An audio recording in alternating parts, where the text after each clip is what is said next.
What's up, all Power Ass crew? Today on Cool Tip Tuesday, we have these. What's the big deal?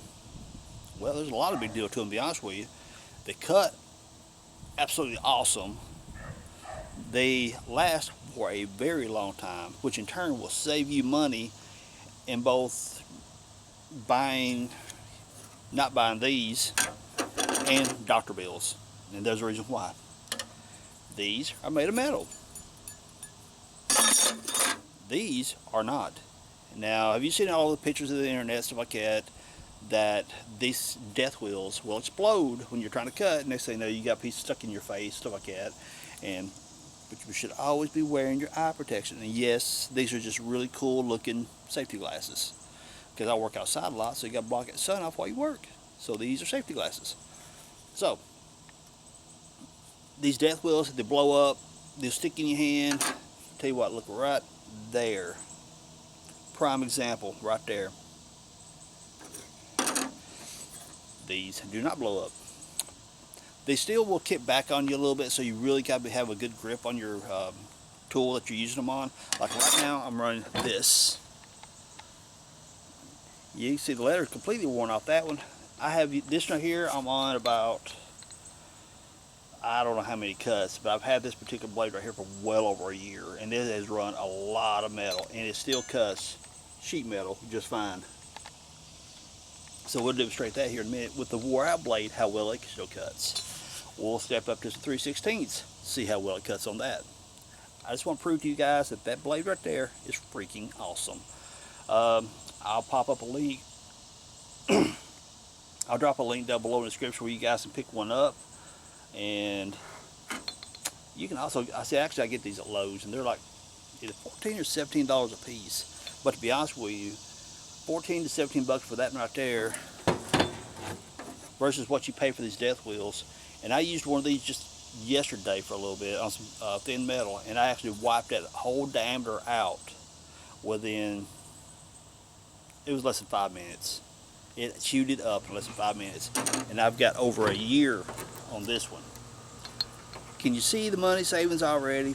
Not to mention the doctor bill savings.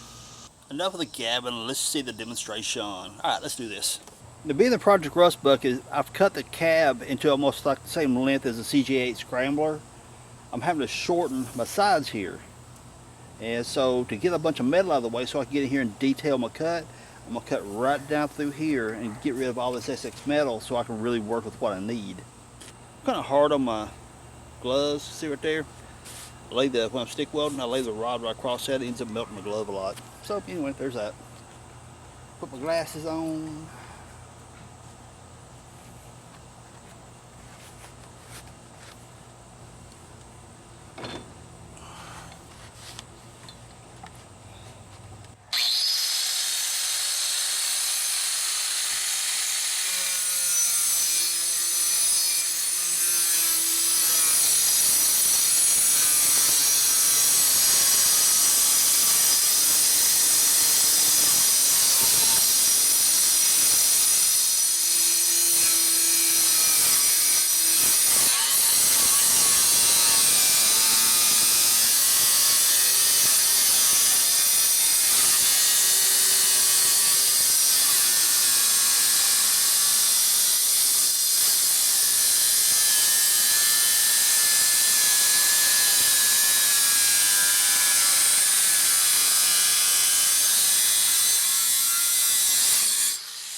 Now y'all can see how well that, now I'm going to talk really close to the camera because the guy behind me decided to cut his yard.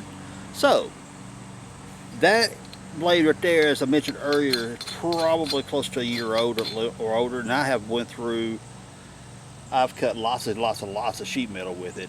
But 3/16, quarter inch, a lot of metal with this blade right here. And you can see that it still did very well through that thin sheet metal. But you know what? Well, let's step up a little bit. Let's do some 3/16 now. Okay, here we have a piece of scrap 3/16 that I'm cutting for the floorboard or rust bucket here, and I just need this section cut. You see the black line right here and right here. That's all I'm going to cut. This inside line, if anybody's wondering, that's where I traced it through the floorboard. Some actual ending shape that that's going to be showing through the floor. This will be welded. This will be welded. This right here is the shape of the floorboard. The hole cut out itself. This outer lip right here is giving me a place to lay my sheet metal across this and tack weld it into the sheet metal. So I'm cutting here, here, and yeah, let's just do it.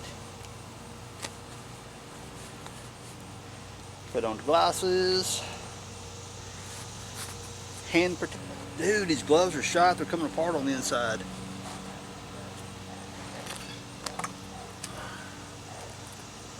Okay, I'm going to try to work around the camera here. There's like right here is a leg of the tripod all up in my way.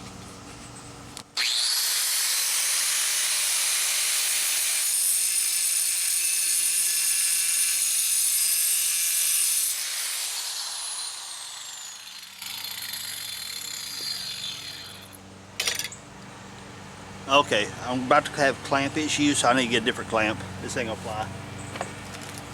Okay, much better.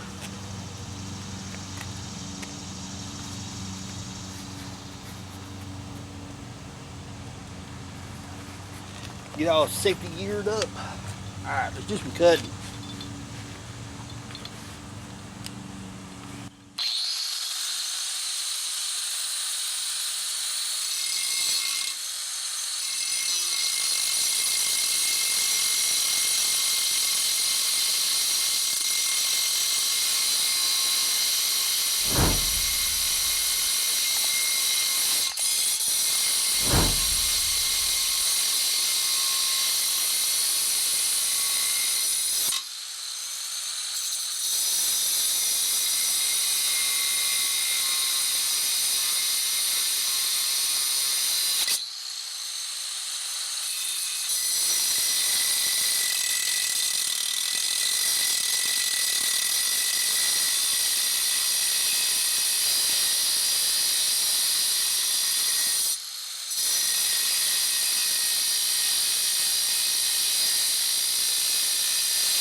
And you can see how well that cut. It's got a pretty clean cut too once you dress it up, because you got a little bit of a flange at the bottom where it pushes that metal down like that.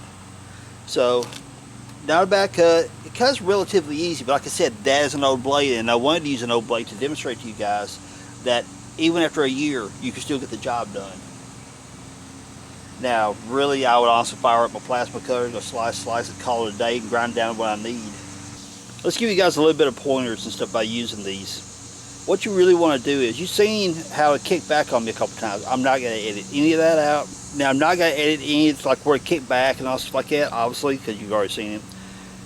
I'm not going to take it out. I could take it out for the sake of look how beautiful, how easy this was. I'm not going to feed you guys a line. I'm really not. I'm going to show you what you do run into, what you can run into, whatever.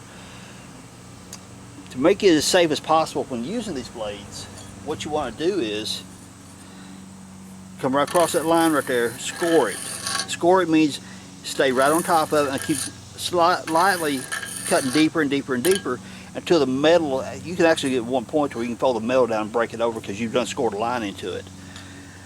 Then versus how you've seen a few times how I got me a line going, then I would try to go deep into it and cut it like this.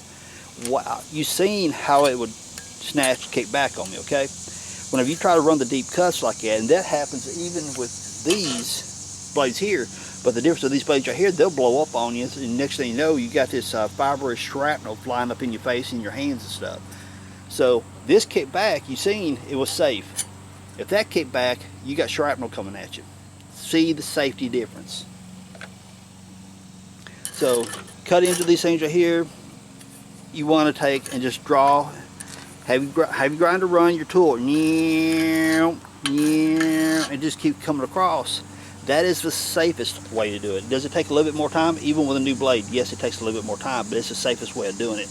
Because even with it down here, and these explode, these don't, it can still snatch and the grinder come out of your hand. You could drop it and it might hit your leg, something like that. No matter what you're working with these type of grinders and cutter wheels, they're still not the safest thing in the world, but these are the safest option out there that I found so far. Me personally, like I said, I will take on my next cut, I want to take a plasma cutter, slice, call it a day. But the plasma cutter video is on a different day. Somebody may make a comment down in the comments down there about talking about blade rotation. Blade rotation does make a difference. Meaning, which way your blade's turning. Okay, just say, okay, direction arrows, we'll just use that for the kicks and giggles. Arrows turning that way, okay? You're going through here and you're pushing your cut this way and the blade's rotating that way. The front of the blade right here is constantly wanting to push and climb upward, okay? So that is where you're going to get some of your kickback where you want to throw itself up. But versus if you had your saw blade over this way, blades rotating this way as per the arrows here, blades rotating that way and you're pushing this way, the blade is constantly being pulled downward, pushing the metal up this way. It kicks back less that way, but it's much like a skill saw. Whenever those of you who've cut wood, you know, plywood, 2x4s, whatever, it's about kind of similar to the rotation of a skill saw. Because it's going to rotate that, you're pushing your cut this way, and your blade is rotating that way, spinning, going that way. Because then the front side of the blade is pulling the saw downward versus the rotational blade going this way, and you're going hit this, and you're cutting this way. It's going to be trying to climb upward. You get more kickback if you're going the wrong way. Sometimes you got to do what you got to do as far as getting into tight places with your metal. But as you see, the way I was cutting on that right there, the way the blade was wanting to kick upward. But again, thin sheet metal, I don't mind once I get my cut into it to dig a little deeper. It just kind of sit your saw down there and run with it. But on thicker metal like we did on the 3/16 over there, I did it the wrong way to show you guys how it would kick back and how you need to control it. So on thick metal, score that line until it gets through and you can break it off, take your grinder, clean up the edges. That's actually the more correct way of doing it. Sheet metal, I don't mind running it a little bit deeper and get down here and cutting like this. As long as your direction is going the right way, it won't kick back on you nowhere near as much. So again, sometimes your saw and what you're doing will determine which way you got to have your rotation of your blade. Say for instance, you know, the body of the blade, body of the saw, if you're in a tight area like this here, you ain't got room to get in there. So you're gonna need to turn it around to where you can get in here. And of course, you may want to turn your guard around depending on which way you need to turn it. But because you need to get your blade in tight, it may determine which way you got to deal with on your blade rotation. So oftentimes you're kind of under the circumstances of the environment you got to work with. Just be careful. Eye protection, hand protection, all that stuff, practice it. Because I didn't one time. Now obviously using these blades right here on thinner gauge metal is much easier. That's kind of the common sense thing. Tubing works great, flat stock as you've seen works great. As I mentioned, these are the safest options out there right now to prevent those fibrous, which are once laying over, those fiber grinder discs from blowing up in your face and your hands and stuff. These, as you've seen, these will kick back, so be careful. Score your line, just keep walking on until you finally get the metal to break over. Then you can grind the edge off or whatever it is you want to do.